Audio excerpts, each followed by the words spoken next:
namaku Lina. Aku wanita biasa, tak cantik, tak juga berpendidikan tinggi. Sejak menikah dengan Arman 3 tahun lalu, hidupku seperti lukisan kusam yang tergantung di sudut dinding, tidak pernah dipandang, hanya dianggap ada. Aku memang hanya lulusan SMA. Pekerjaanku dulu kasir di toko sembako. Setelah menikah, Arman memintaku berhenti bekerja dan mengurus rumah. Katanya, dia ingin aku fokus menjadi istri yang baik. Aku menurut. Kupikir, jika aku taat, suamiku akan mencintaiku. Tapi ternyata, yang kulakukan hanya membuatku semakin tak dihargai. Hari itu rumah kami tampak berbeda. Arman membersihkan taman depan, menyuruh orang untuk datang membantu menata meja dan kursi di halaman belakang. Reuni teman-teman kampusku. Mereka semua orang penting sekarang. Jangan bikin malu aku, katanya ketus pagi itu. Aku mengangguk pelan. Aku harus masak apa, Mas? Dia menatapku dari atas ke bawah. Biar catering yang urus makanan utama. Kamu bantu-bantu aja cuci piring, bersihin minuman. Jangan banyak gaya, kamu tahu penampilanmu kayak apa. Aku tercekat. Tapi aku tak menjawab. Sudah biasa diperlakukan begitu. Aku hanya punya 1 set baju rumah dan 1 gamis pemberian ibuku sebelum meninggal. Rambutku kusut karena sampo sudah habis seminggu yang lalu. Uang belanja selalu pas-pasan, bahkan sabun dan sampo pun kadang tak cukup. Siang itu tamu mulai datang. Laki-laki dan perempuan berdandan mewah, berpenampilan seperti artis yang turun dari layar kaca. Rumah kami memang cukup besar karena Arman bekerja di perusahaan besar, tapi aku tahu semua itu hasil kerja kerasnya, sendirian. Aku tidak dianggap bagian dari keberhasilannya. Saat aku keluar membawa nampan berisi gelas dan minuman, beberapa wanita langsung menatapku dengan sinis. Pembantunya masih muda ya, bisik salah satu perempuan, tertawa kecil. Aku pura-pura tak mendengar. Kuberikan minuman satu persatu sambil menunduk. Kamu, suara seorang wanita bernama Nita, teman kampus Arman, memanggilku sambil menunjuk kopi di atas meja. Kopi ini dingin. Bikin baru dong, dan cepat ya. Jangan males-malesan. Aku menahan napas. Iya, Bu, jawabku pelan. Aku masuk ke dapur dan membuat kopi hangat, lalu membawanya kembali ke halaman. Saat kuberikan gelas itu padanya, ia pura-pura tersenggol dan air kopi tumpah ke bajuku. Panas, lengket, dan menyesakkan. Ya ampun, kamu sih ceroboh. Mana bisa pembantu kayak kamu kerja di rumah sebesar ini? Arman, kamu butuh pembantu baru, serunya keras sambil tertawa dengan yang lain. Semua mata tertuju padaku. Aku hanya bisa menunduk, menahan air mata. Tapi belum sempat aku kembali ke dalam rumah, seorang pria yang tertawa keras mendorong bahuku sambil bercanda. Udah sana, bersihin dulu. Jijik lihat bajunya basah begitu. Aku terjatuh. Di hadapan mereka semua. Suamiku berdiri tak jauh dari sana. Dia tidak menolong. Dia malah terlihat malu. Lina, katanya tiba-tiba. Semua terdiam. Aku mendongak, masih duduk di tanah, air kopi masih menetes dari kerudungku. Aku udah malu punya istri kayak kamu. Kamu bikin malu aku di depan teman-temanku, katanya keras. Hatiku hancur. Apa aku baru saja dimalukan oleh suamiku sendiri? Tanpa pikir panjang, Arman berkata dengan suara keras di hadapan semua tamunya, Lina, aku talak kamu sekarang juga. Aku udah gak tahan hidup sama kamu yang gak ngerti diri. Aku membeku. Ditalak? Di depan banyak orang? Di hadapan tawa mereka? Di hadapan ejekan mereka? Tamu-tamu saling pandang. Beberapa terkejut, beberapa menahan tawa. Tak ada yang menolongku. Aku berdiri perlahan. Lututku gemetar. Hatiku lebih hancur daripada tubuhku yang tersiram air panas. Aku tak berkata apa-apa. Aku hanya berjalan masuk ke rumah, membuka lemari kecil yang berisi beberapa helai pakaian lusuh, memasukkannya ke dalam plastik kresek. Tak ada perhiasan. Tak ada tabungan. Tak ada keluarga yang bisa kutuju. Aku yatim piatu. Ibuku meninggal 3 tahun lalu, ayahku bahkan sudah tak ada sejak aku SMP. Saudara? Tak ada. Aku dibesarkan dalam panti asuhan sebelum akhirnya bekerja untuk membiayai hidup sendiri. Arman kutemui saat aku jadi kasir, dia pelanggan tetap yang sopan. Kupikir dia mencintaiku. Ternyata dia hanya memilihku karena aku lemah dan tak banyak menuntut. Dengan langkah gontai, aku keluar dari rumah itu, rumah yang dulu kupikir akan menjadi tempatku bernaung selamanya. Rumah yang kini lebih asing daripada halte pinggir jalan. Langit sudah gelap ketika aku sampai di sebuah halte kecil dekat pasar.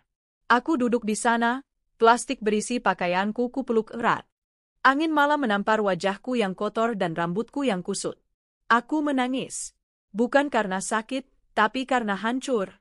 Tak ada tempat untuk pulang, tak ada panggilan telepon yang bisa kulakukan, tak ada yang mencariku.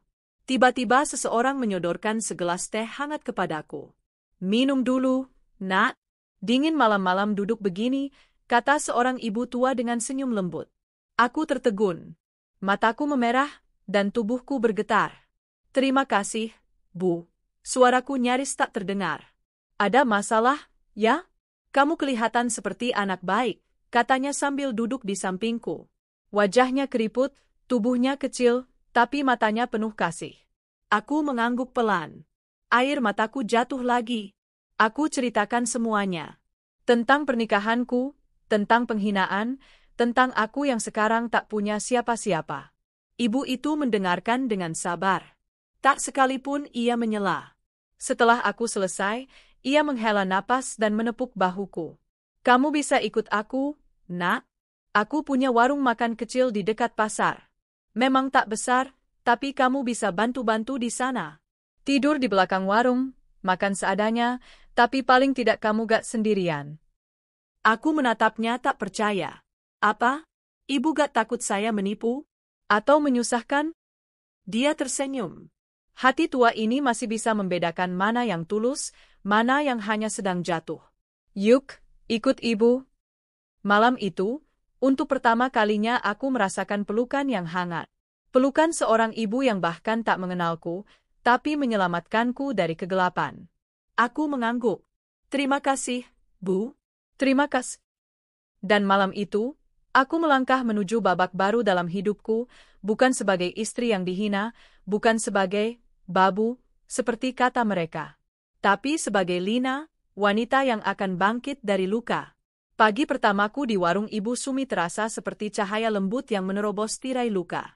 Warung itu kecil, berdinding kayu dan beratap seng, tapi terasa hangat.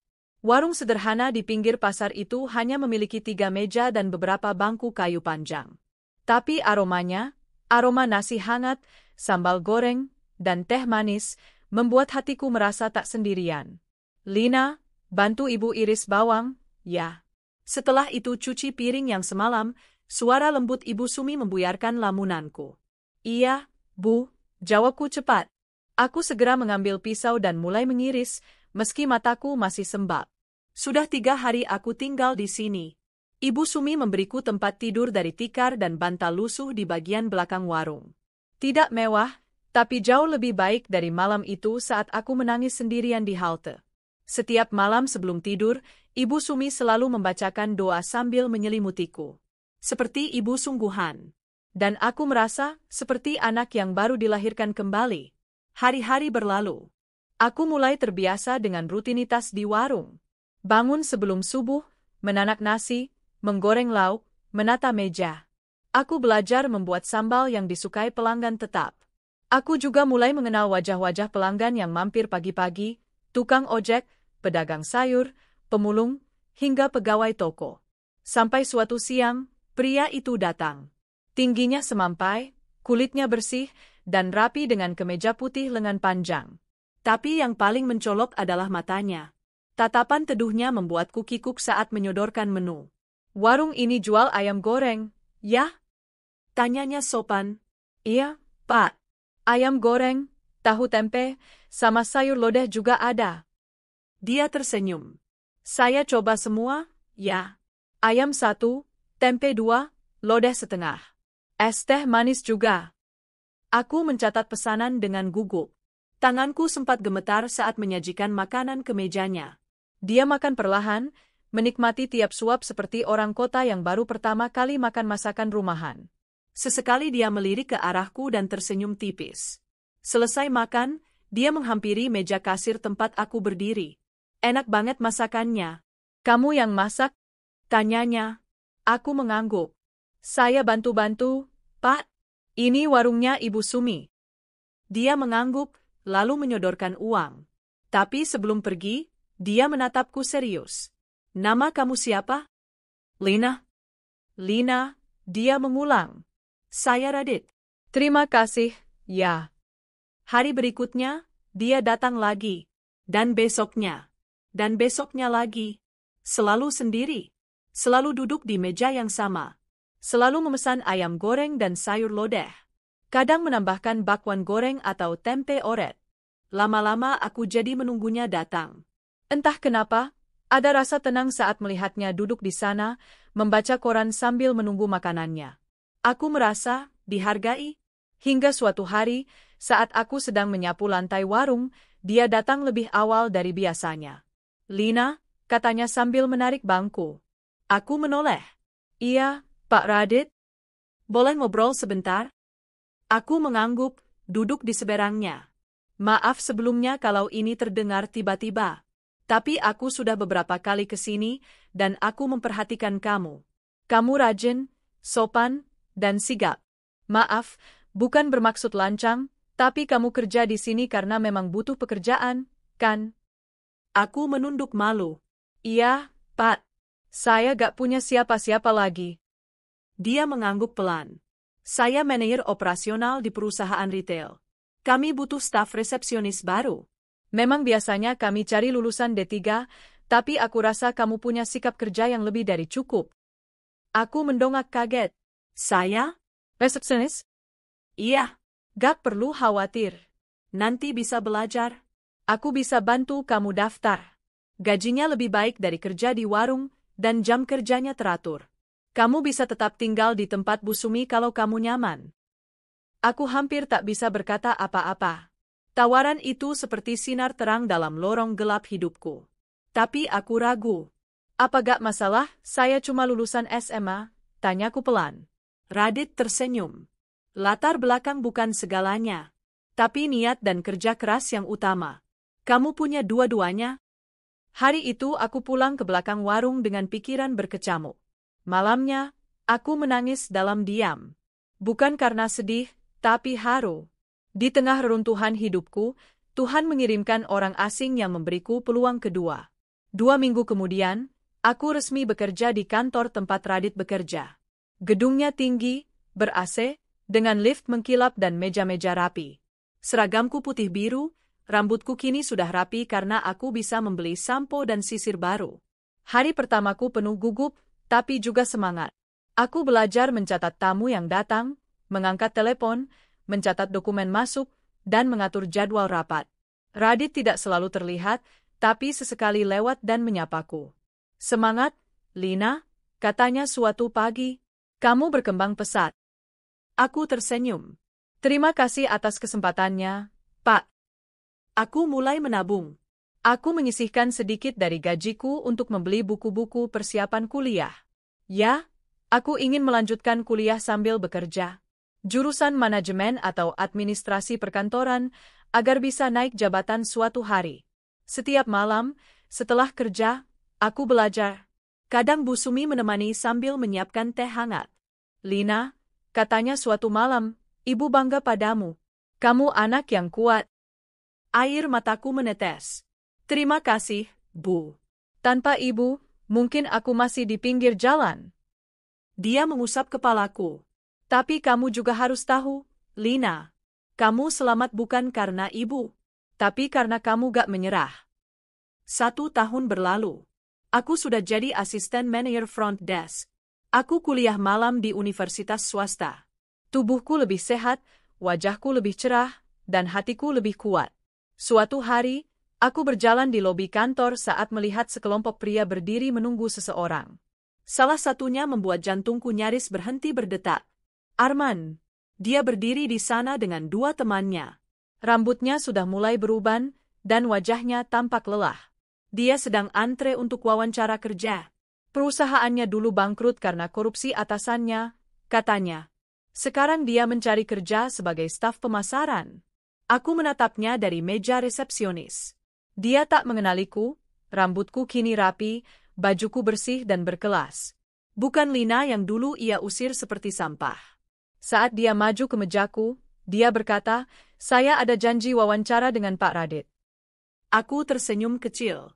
"Silakan duduk, nanti saya bantu informasikan." Dia menatapku agak lama. "Kamu, kayaknya familiar ya?" Aku hanya menjawab, "Mungkin." Dalam hati, aku tersenyum. Tapi bukan senyum dendam. Ini senyum kemenangan. Malam itu, aku pulang ke warung Bu Sumi dengan langkah ringan. Aku berdiri di depan kaca kecil tempatku biasa merapikan kerudung dan tersenyum pada pantulan diriku sendiri. Bukan karena aku lebih cantik, tapi karena aku lebih kuat. Karena kini, aku tahu, harga diriku bukan ditentukan oleh siapa aku bagi orang lain, tapi siapa aku bagi diriku sendiri. Hari itu, langit Jakarta tampak bersih, seolah ikut merayakan keberhasilanku. Di meja kerja, aku merapikan map laporan harian. Posisi baruku sebagai asisten manajer front desk tidak hanya memberiku tanggung jawab lebih, tapi juga kepercayaan diri yang dulu tak pernah kupunya. Suatu siang, saat aku tengah sibuk mencatat daftar tamu, suara yang sudah mulai akrab menyapaku dari belakang. "Lina," ujar Radit dengan senyum kecilnya. "Ada rapat tim di lantai 7. Kamu ikut, ya?" "Iya, Pak," jawabku singkat, lalu cepat merapikan barang-barangku. Rapat berjalan seperti biasa. Tapi yang membuatku tidak biasa adalah saat setelah rapat berakhir, Radit menghampiriku dan berkata dengan nada yang lebih personal, "Lina, kamu ada waktu sore ini?" Aku menoleh, sedikit bingung. "Ada, Pak." "Kenapa, ya?" "Aku mau ajak kamu makan. Bukan sebagai atasan dan bawahan, tapi sebagai Radit dan Lina." Aku tertegun. "Ada yang mau aku bicarakan?" Lanjutnya tenang. "Kalau kamu gak keberatan." Hatiku berdegup lebih kencang dari biasanya, tapi aku mengangguk. "Baik, Pak. Saya ikut." Kami makan di restoran kecil yang nyaman. Bukan mewah, tapi suasananya hangat. Radit memesan teh melati dan nasi goreng kampung. Aku memesan sup ayam dan jus jambu. Sesekali, dia mencuri pandang padaku sambil tersenyum, lalu berkata pelan, "Lina, kamu tahu gak, sejak pertama aku lihat kamu di warung Bu Sumi, ada sesuatu yang menarik perhatianku." Aku menunduk, tak tahu harus menjawab apa. "Kamu gak seperti orang yang kalah. Meski waktu itu kamu terlihat hancur, tapi caramu memotong bawang dengan tenang, caramu menyapa pelanggan, menunjukkan kamu bukan orang biasa. Kamu kuat, Lina." Aku menahan napas. "Dan, selama ini, aku kagum. Kamu terus berjuang. Kamu kerja, kamu kuliah, kamu bantu orang lain. Aku jatuh hati bukan karena kamu cantik, meski iya, kamu memang cantik, tapi karena kamu punya hati dan keteguhan yang luar biasa." Aku terdiam, nyaris tak percaya dengan apa yang kudengar.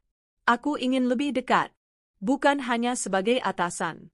"Tapi kalau kamu bersedia, aku ingin menjalani hubungan yang lebih dari itu. Tapi aku tahu kamu pernah disakiti. Aku gak mau buru-buru. Aku akan tunggu." Air mataku menggenang. Tanganku gemetar.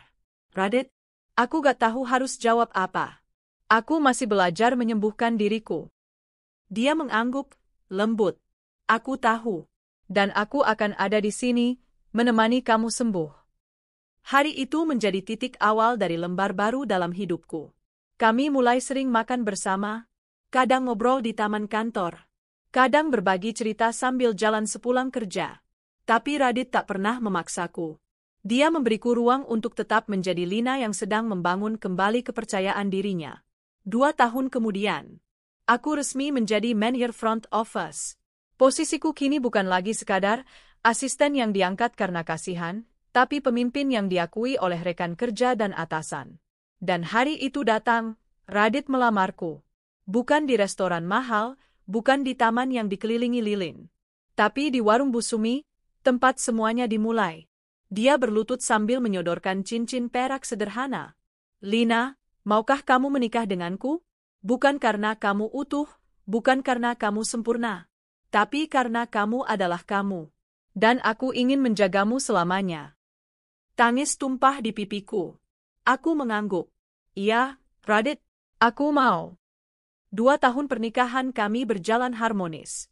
Radit tetap sosok penyayang dan rendah hati, meski posisinya kini sudah naik menjadi direktur utama perusahaan. Kami membeli rumah sederhana di daerah yang tenang. Bukan rumah mewah berlapis emas, tapi rumah yang dipenuhi cinta.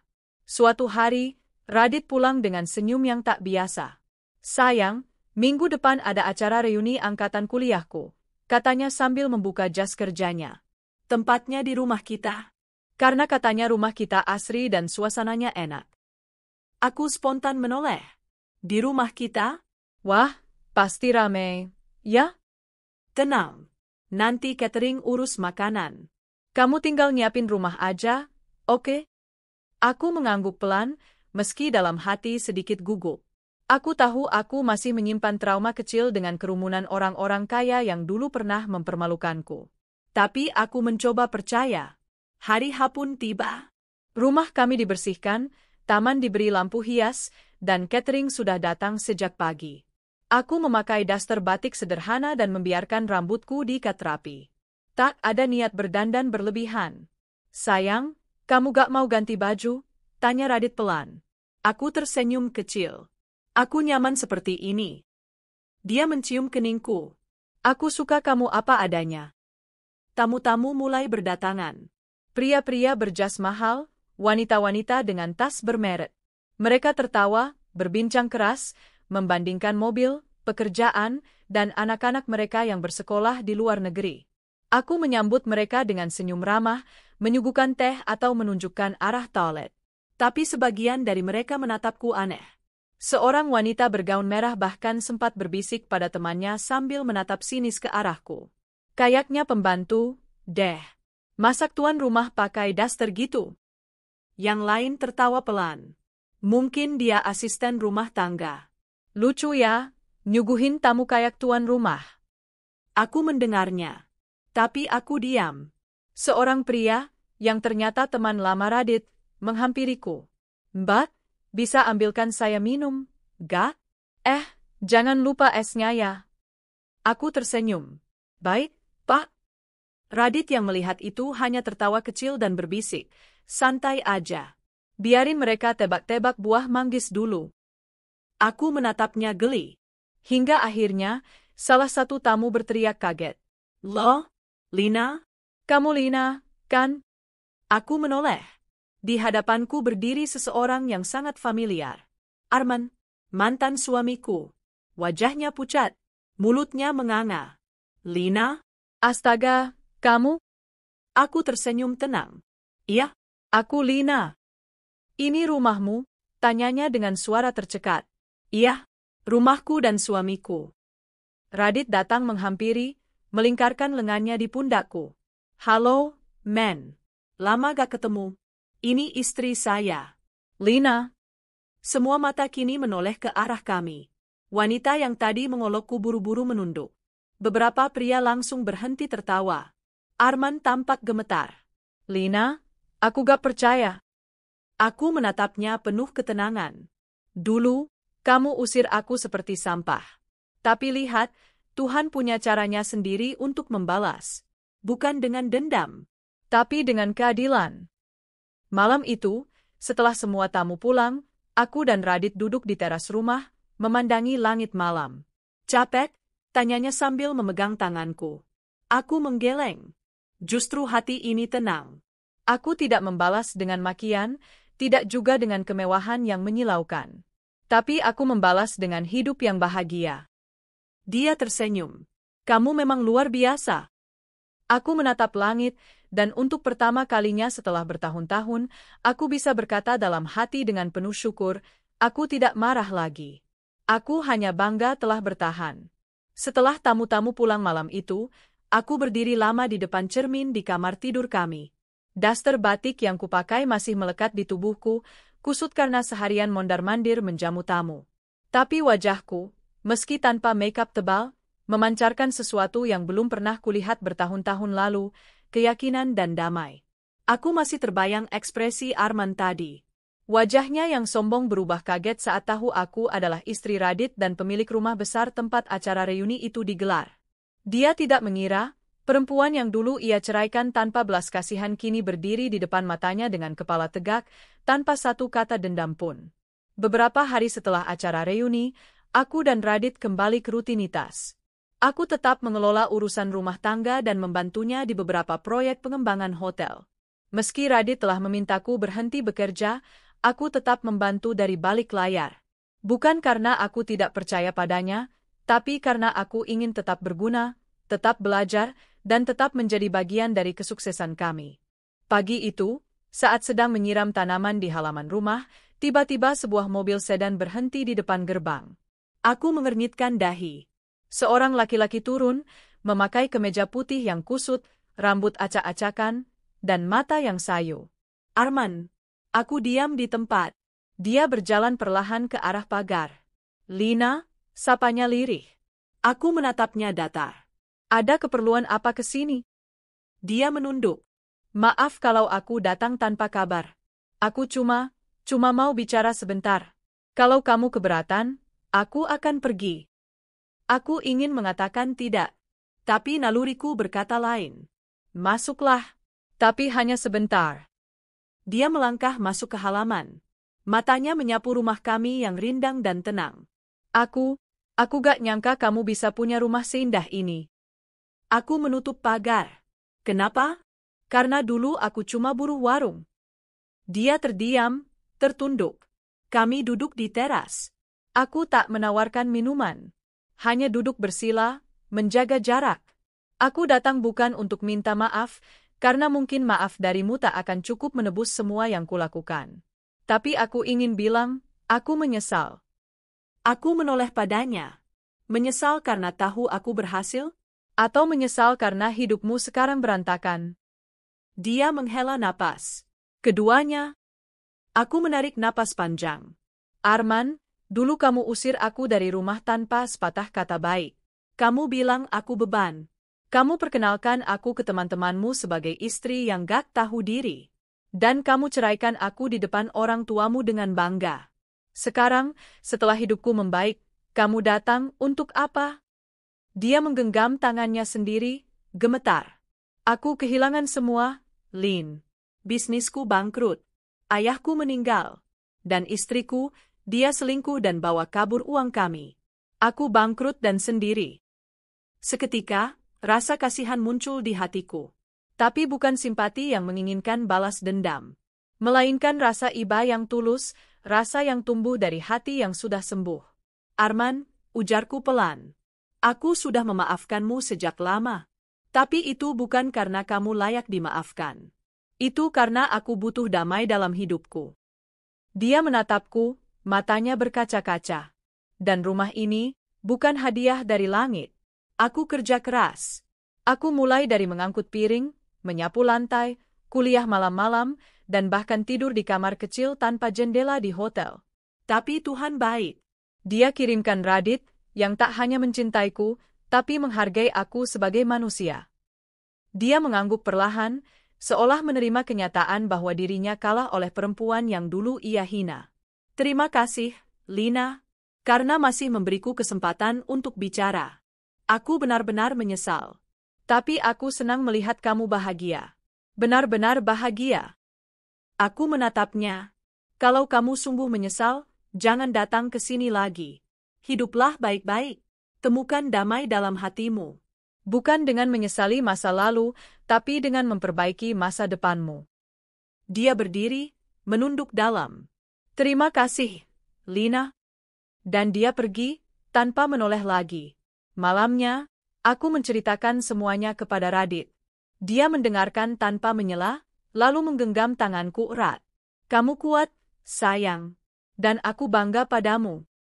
Aku hanya ingin hidup tenang, Dit. Tanpa bayang-bayang masa lalu. Kamu sudah melewati badai. Sekarang saatnya menikmati pelangi. Aku tersenyum. Hari-hari berikutnya kuhabiskan dengan lebih ringan. Sejak saat itu, aku mulai aktif di komunitas perempuan penyintas KDRT dan perceraian. Aku berbagi kisah, mendengar cerita mereka, dan menguatkan satu sama lain. Salah satu kisah yang paling menyentuh adalah seorang ibu muda, Rika, yang datang kepadaku seusai seminar kecil yang kuisi. Mbak Lina, kisah Mbak ngasih aku harapan. Aku pikir hidupku udah habis karena suami dan keluargaku memperlakukan aku seperti barang. Tapi setelah dengar kisah Mbak, aku mau bangkit. Aku memeluknya. Kamu bisa, Rika. Kamu gak sendiri. Pelan-pelan, luka-luka yang dulu menganga mulai berubah menjadi kekuatan.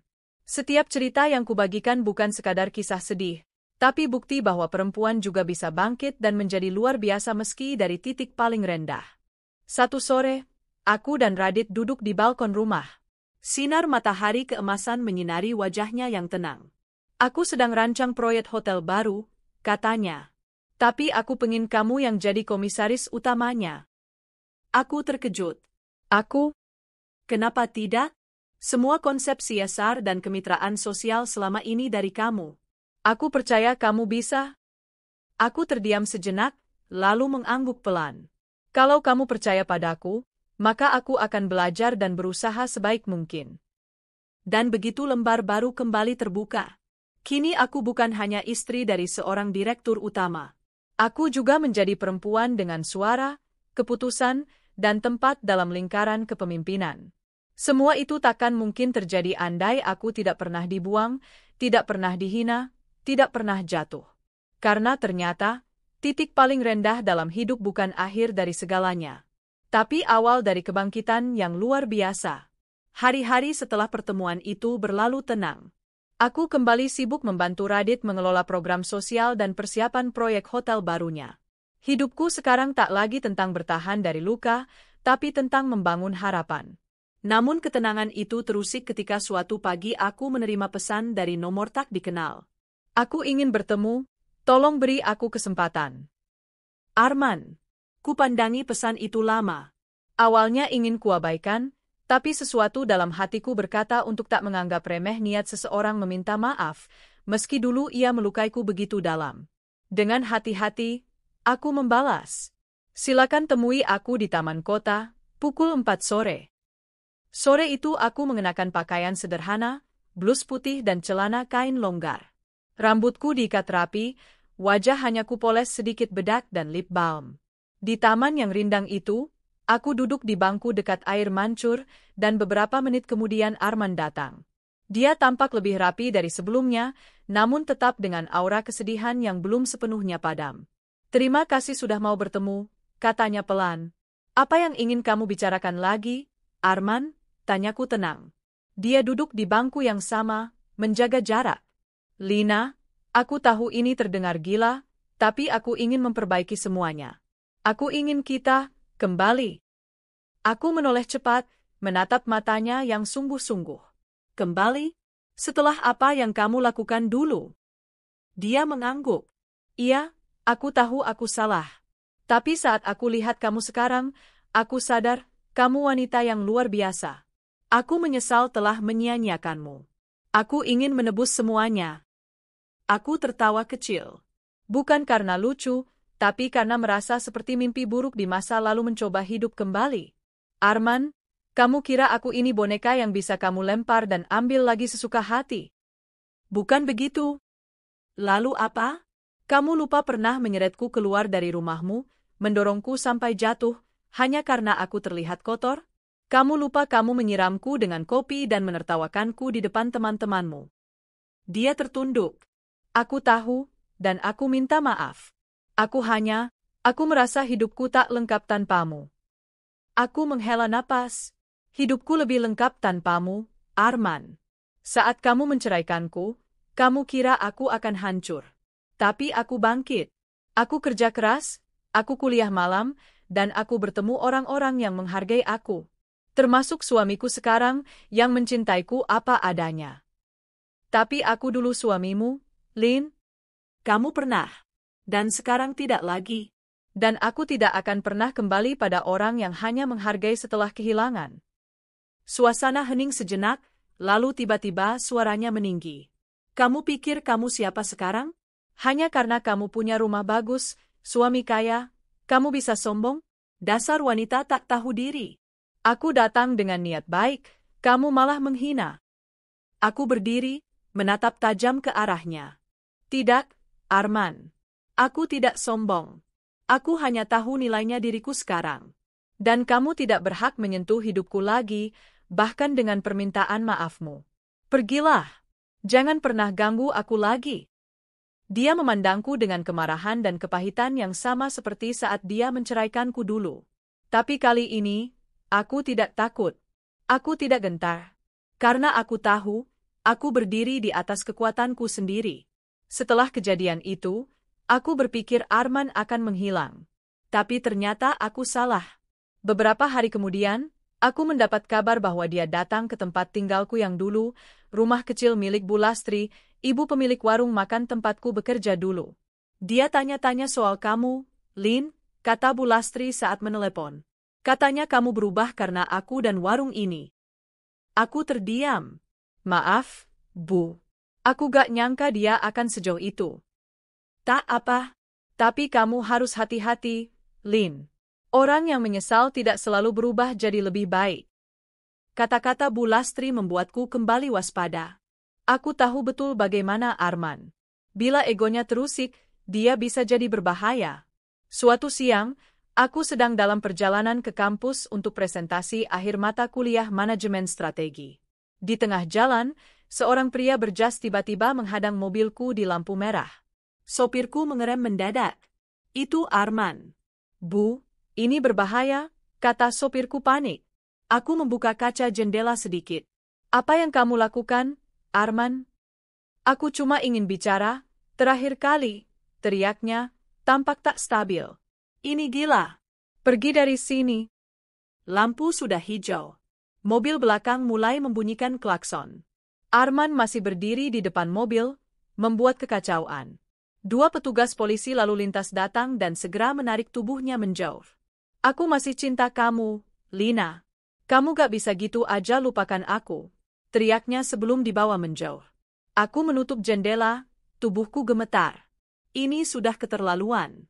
Setelah itu, aku membuat laporan resmi dan memohon perlindungan hukum.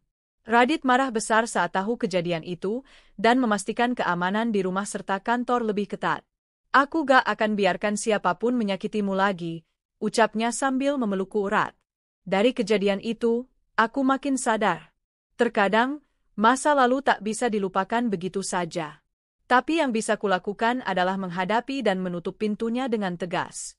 Dan itu yang kulakukan. Beberapa bulan berlalu. Proyek hotel kami berkembang. Aku lulus kuliah dengan predikat cum laude.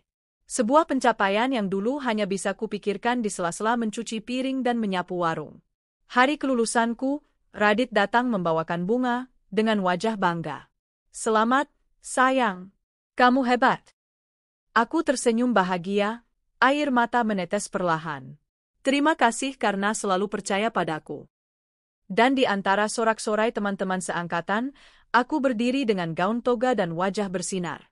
Tak lagi wanita yang disiram kopi dan didorong hingga tersungkur, tapi wanita yang berdiri tegak, bangga dengan lukanya, bangga dengan perjalanannya. Hari itu matahari bersinar lembut, langit cerah seperti turut menyambut babak baru dalam hidupku. Setelah lulus kuliah dan menjadi salah satu manajer muda yang dipercaya Radit untuk memimpin salah satu cabang hotelnya, aku mendapat undangan reuni dari teman-teman Arman. Ya, teman-teman yang dulu menjadi saksi sekaligus pelaku dari penghinaan itu. Undangan itu dikirim ke email resmi perusahaan, ditujukan padaku pribadi, entah atas inisiatif siapa. Di bagian bawah surat tertulis.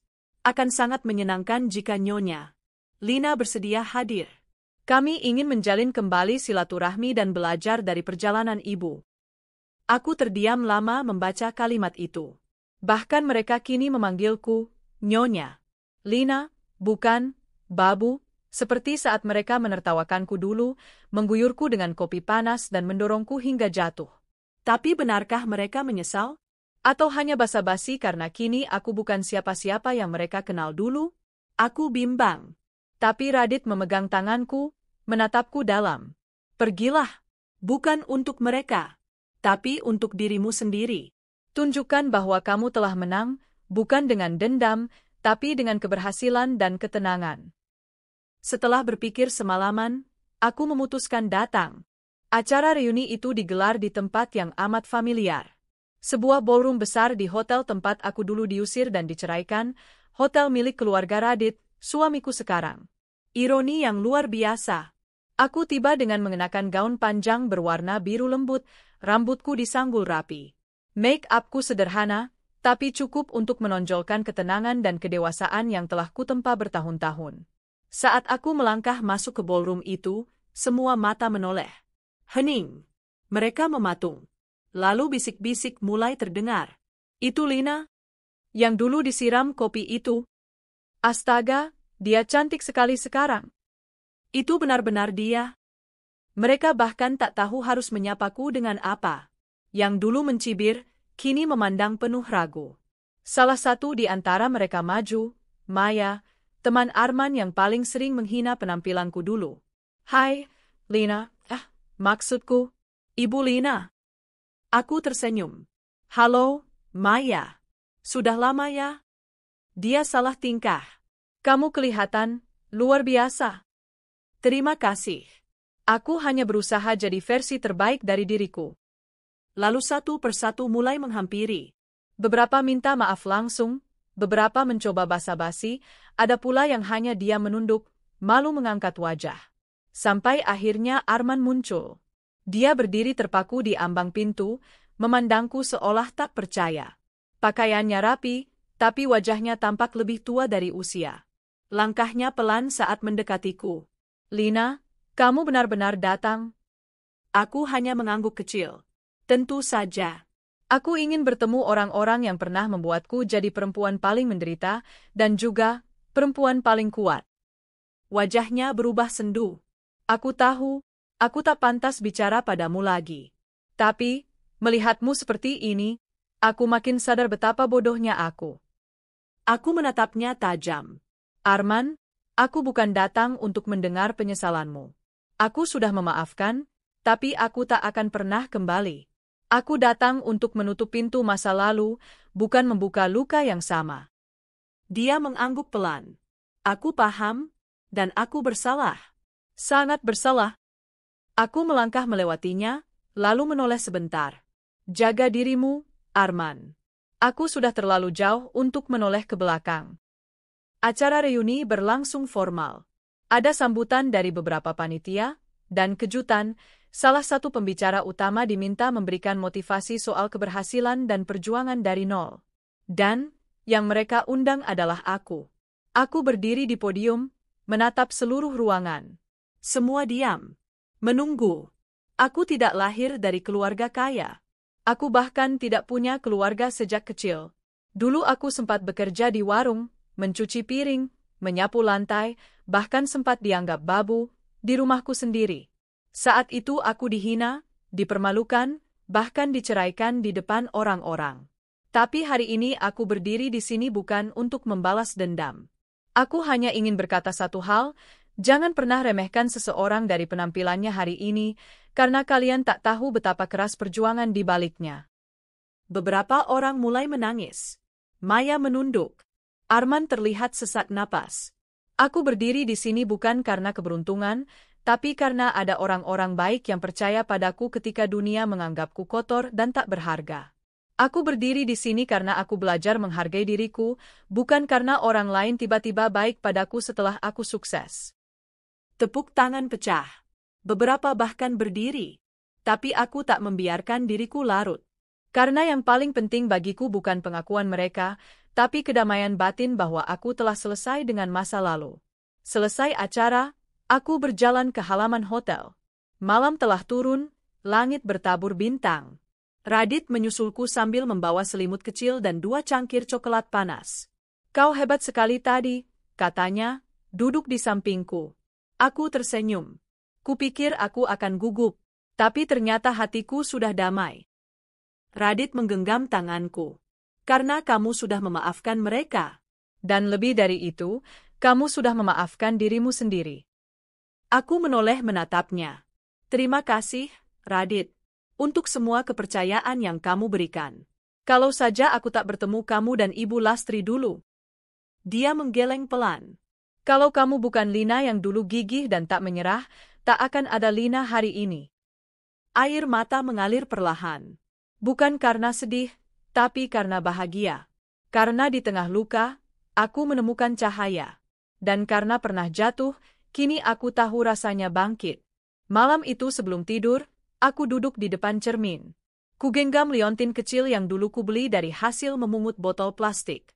Di dalamnya ada foto kecil masa laluku, aku yang berkeringat, rambut kusut, wajah lelah namun penuh harapan. Kita berhasil, Lin, bisikku pada bayangan di cermin. Kita berhasil melewati semuanya. Langkahku mantap pagi itu. Matahari menyapu jalanan dengan sinar hangat yang tidak terlalu terik. Kupandangi gedung tinggi berwarna abu-abu dengan logo elegan di bagian atasnya, Raditya Group, perusahaan tempat aku dulu bekerja sebagai resepsionis dan kini menjadi salah satu pemegang saham sekaligus direktur utamanya. Tangan-tangan dulu yang kasar kini berubah menjadi sambutan hangat. Orang-orang yang dulu hanya melihatku sebagai lulusan SMA kini berdiri dan menunduk penuh hormat ketika aku melewati mereka. Bahkan beberapa di antaranya pernah menjadi orang yang dulu menolak lamaran kerjaku, hanya karena aku datang dengan pakaian seadanya dan wajah lelah. Namun aku tak pernah menyimpan dendam. Karena hidup mengajarkanku bahwa kemenangan terbaik bukanlah membalas, melainkan membuktikan. 1 tahun telah berlalu sejak reuni itu. Aku dan Radit makin sibuk membangun cabang-cabang baru perusahaan kami. Sementara aku tetap menyempatkan waktu untuk membantu Ibu Lastri mengembangkan warung makan yang dulu menjadi tempat penyelamatku saat terbuang dari rumah. Warung itu kini berubah. Tidak hanya besar secara fisik, tapi juga menjadi pusat pelatihan kerja untuk para janda, anak putus sekolah, hingga ibu-ibu yang kesulitan ekonomi. Kami memberinya nama Warung Harapan Lina. Setiap kali menginjakkan kaki di sana, aku tak pernah lupa siapa diriku dulu. Dan aku ingin tempat ini menjadi pengingat bagi mereka yang nyaris menyerah seperti aku dulu, bahwa hidup masih bisa berubah, asal tidak berhenti berjalan. Suatu hari, saat sedang memeriksa laporan bulanan warung, seorang perempuan muda datang menghampiri dengan mata sembab. Bu, saya butuh pekerjaan. Saya ditinggal suami dan harus menghidupi 2 anak saya. Aku menatapnya lembut. Wajahnya penuh luka dan lelah. Tapi matanya menyala, sama seperti mataku dulu. Siapa namamu? Ana, Bu. Baik, Ana. Mulai besok kamu bantu di dapur ya. Kita belajar sama-sama. Dia menangis dan langsung bersimpuh memelukku. Aku membelai kepalanya. Di balik punggungnya, aku seakan melihat diriku sendiri beberapa tahun lalu. Ketika aku datang ke warung ini dengan kaki lecet dan tubuh penuh debu, tanpa tujuan, tanpa arah.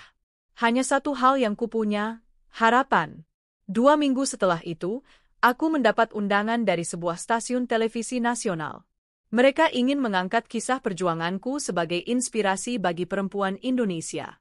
Tim mereka telah mengikuti jejakku diam-diam sejak pertemuan reuni itu. Aku menolak awalnya, tapi Radit berkata, bagikan kisahmu, sayang. Biar lebih banyak Lina yang berani bangkit. Akhirnya aku hadir. Dalam acara itu, mereka memutar video dokumenter tentang hidupku, foto-foto saat aku jadi pelayan warung, rekaman singkat saat aku menyambut tamu sebagai resepsionis, hingga video pidato motivasi saat reuni. Bahkan ada cuplikan ketika aku berjalan ke halte dengan mata sembab dan tubuh kedinginan. Tangisku pecah di studio. Lina, tanya sang host, apa hal yang paling ingin kamu sampaikan untuk dirimu yang dulu? Aku menahan isak. Untuk Lina kecil yang dulu tidur di emperan halte, jangan takut. Kamu akan sampai di tempat yang lebih baik. Terus bertahan. Terus melangkah. Dunia boleh menendangmu, tapi jangan pernah kamu menendang harapanmu sendiri. Penonton berdiri dan bertepuk tangan. Banyak dari mereka menangis. Acara itu viral. Banyak pesan masuk ke email dan akun sosial mediaku.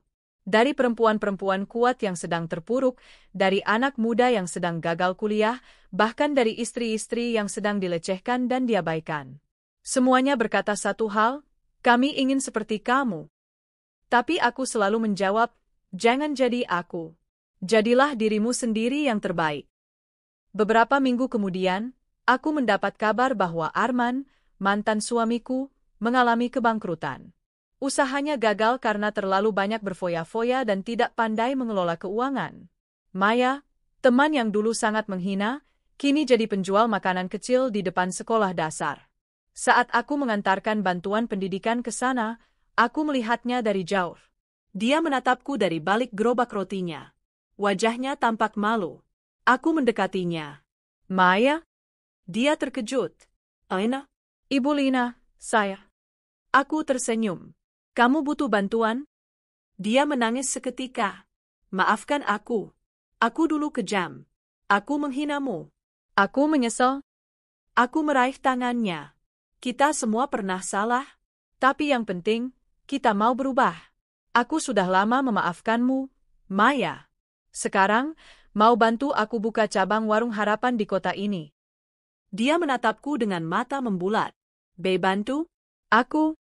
Ya. Aku percaya kamu bisa. Hari itu, dua perempuan yang dulu berada di dua sisi yang sangat berbeda, akhirnya berdiri bersama, bukan lagi sebagai musuh, tapi sebagai perempuan yang belajar dan tumbuh. Kini, setiap kali aku berdiri di depan kaca lift kantor pusat, melihat bayanganku sendiri yang berpakaian rapi dengan ID card bertuliskan, Lina, Executive Director, aku hanya bisa tersenyum. Bukan karena kesombongan, tapi karena aku bangga pada diriku yang dulu tak menyerah. Dan yang paling indah adalah, aku tak lagi hidup untuk membalas mereka yang menyakitiku. Tapi aku hidup untuk menjadi versi terbaik dari diriku, agar orang lain yang sedang jatuh bisa punya harapan untuk bangkit. Hidupku adalah bukti bahwa tak peduli seberapa keras kita dijatuhkan, selama kita punya kemauan untuk bangkit, jalan akan terbuka. Entah lewat tangan seorang ibu penjual warung, entah lewat senyum seorang pria asing yang menghargai kita ketika orang lain menghina. Kini aku bahagia. Bukan karena aku sukses, tapi karena aku bisa menjadi harapan bagi orang. Jangan pernah anggap kecil dirimu. Karena kamu bisa jadi seseorang yang lebih besar dari bayangan terliarmu sendiri. Jangan biarkan hinaan hari ini menentukan siapa kamu besok. Aku telah ditalak di depan teman-teman. Aku telah dianggap babu di rumahku sendiri. Tapi hari ini, aku berdiri sebagai pemilik perusahaan yang dulu hanya bisa kulihat dari jauh, dengan kepala tegak, hati damai, dan senyum penuh syukur.